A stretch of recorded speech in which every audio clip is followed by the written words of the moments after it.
ಭಾರತ ಮತ್ತು ಪಾಕಿಸ್ತಾನದ ನಡುವಿನ ಸಂಘರ್ಷದ ಸ್ಥಿತಿಯ ಸಂದರ್ಭದಲ್ಲಿನೇ ಚೀನಾದಿಂದ ಬಹಳ ದೊಡ್ಡದಾದಂತಹ ಒಂದು ಅಂಶ, ಅದರ ನಿಲುವು ಈಗ ಪಾಕಿಸ್ತಾನದ ಪರವಾಗಿ ವ್ಯಕ್ತವಾಗಿರುವಂಥದ್ದು.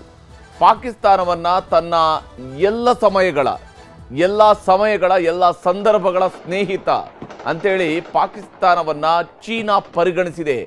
ಈ ಮಾತುಗಳನ್ನು ಈಗಾಗಲೇ ಚೀನಾದ ಈ ಮಾತುಗಳನ್ನು ಉಲ್ಲೇಖ ಮಾಡಿರುವಂಥದ್ದು ಪಾಕಿಸ್ತಾನದ ಡೆಪ್ಯೂಟಿ ಪ್ರೈಮ್ ಮಿನಿಸ್ಟರ್ ಮತ್ತು ಫಾರಿನ್ ಮಿನಿಸ್ಟರ್ ಆಗಿರುವಂತಹ ಮೊಹಮ್ಮದ್ ಇಶಾಕ್ ದರ್ ಈಗ ನೀಡಿರುವಂತಹ ವಿಚಾರಗಳಿದು. ಇವತ್ತು ಚೀನಾದ ಫಾರಿನ್ ಮಿನಿಸ್ಟರ್ ಜೊತೆಗೆ ಮಾತನಾಡಿರುವುದಾಗಿ ಹೇಳಿಕೊಂಡಿರುವಂಥದ್ದು. ಅಷ್ಟೇ ಅಲ್ಲದೆ ಚೀನಾ ಎಲ್ಲ ರೀತಿಯಲ್ಲೂ ಕೂಡ ಈಗ ಪಾಕಿಸ್ತಾನದ ಸಾರ್ವಭೌಮತ್ವವನ್ನು ಕಾಪಾಡಿಕೊಳ್ಳೋದಕ್ಕೆ ಬದ್ಧ ಅಂತ ಹೇಳ್ಕೊಂಡು ಹೇಳಿದ್ದಾರೆ ಅಂತ ಹೇಳುವಂಥದ್ದನ್ನು ಈಗ ಪಾಕಿಸ್ತಾನಕ್ಕೆ ಹೇಳಿದಾರಂತೆ.